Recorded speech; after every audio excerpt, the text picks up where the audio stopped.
Hello, I'm Keith Aberhall, 52 years old, been a Christian for just over 31 years. I go to New Life Church Centre over in Withall, been there for, 15, 16, 17 years, lose track of time. I come from quite a large family. I'm one of 7 kids. My oldest sister is a Church of England priest over in Worcestershire. And my oldest brother is the lead singer of a punk band, so we're a diverse lot, my family. I'm married to Stacey. I've got 2 fantastic daughters, Rachel and Alice, both grown up and flown the coop now.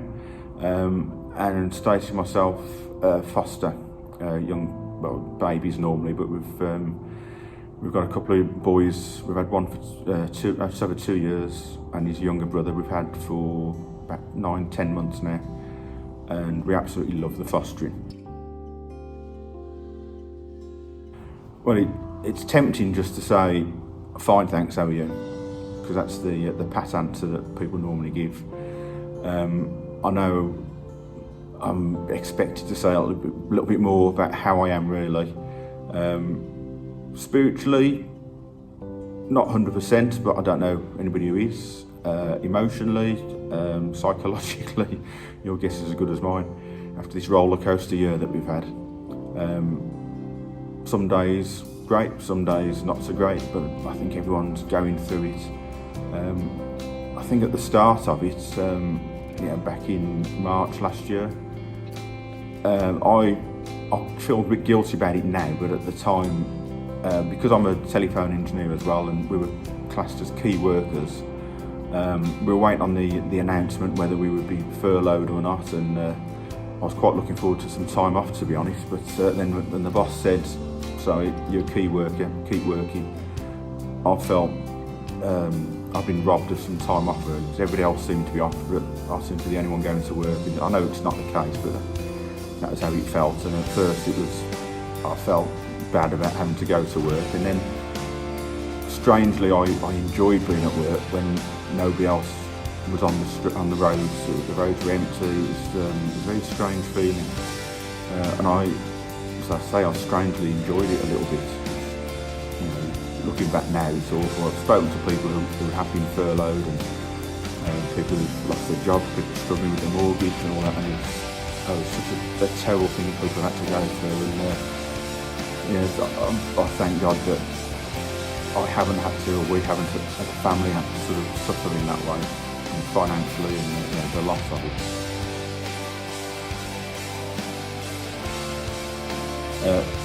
40th Psalm, and it's for a strange reason actually. I'll read it to you first.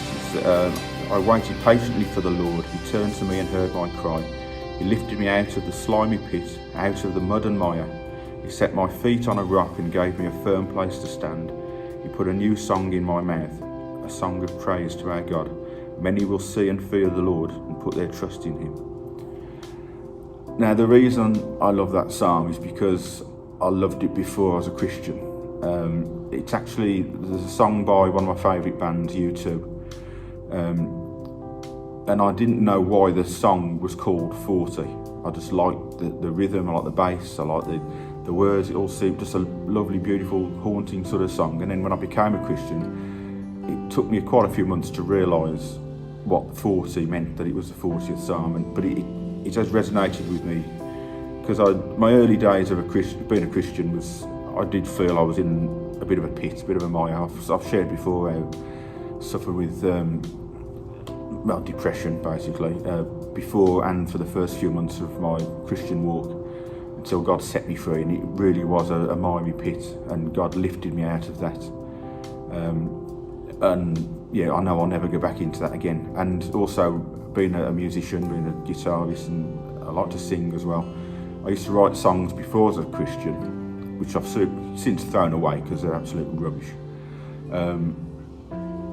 But that line that said, he taught me to sing a new song, and I did write a few Christian songs, worship songs in the early days as well. So it was a new type of song I was writing.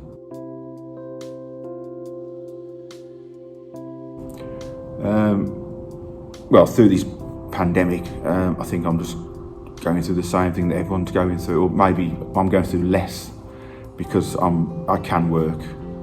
I'm not stuck at home. I spoke to one of my neighbours this morning who said if he didn't have the dog to walk 2 or 3 times a day, he'd be going stir crazy, sat in his house. But I get to go out and about daily and meet people still, and I'd almost carry on as normal. But it's challenging in other ways. Not being able to meet as a church, as a family of church family mainly, and my own family. That has been a challenge. Not worshipping regularly as a group. That's been difficult.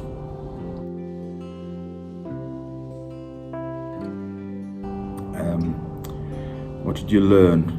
I think what I'm sharing with you now really, the things that I'm thinking about, I'm learning about myself and how to cope with difficult situations, and the fact that the world always felt sort of stable, and this year it hasn't felt stable at all. It's almost a seismic event, the whole world being changed by one disease really. But I do know that although the world may be rocked, God isn't. He knows all about this. He's known about it before it happens. He knows how it's going to end, and He's who we have to cling to.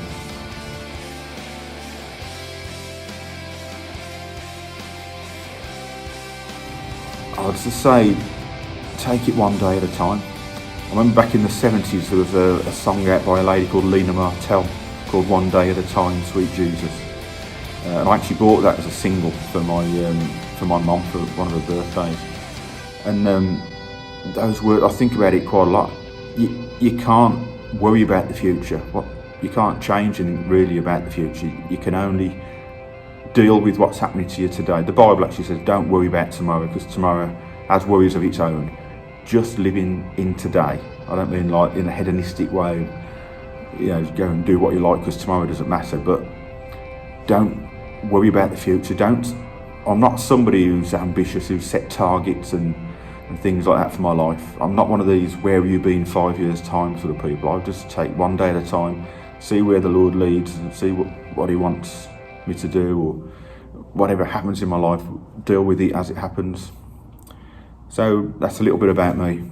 God bless and thank you for listening.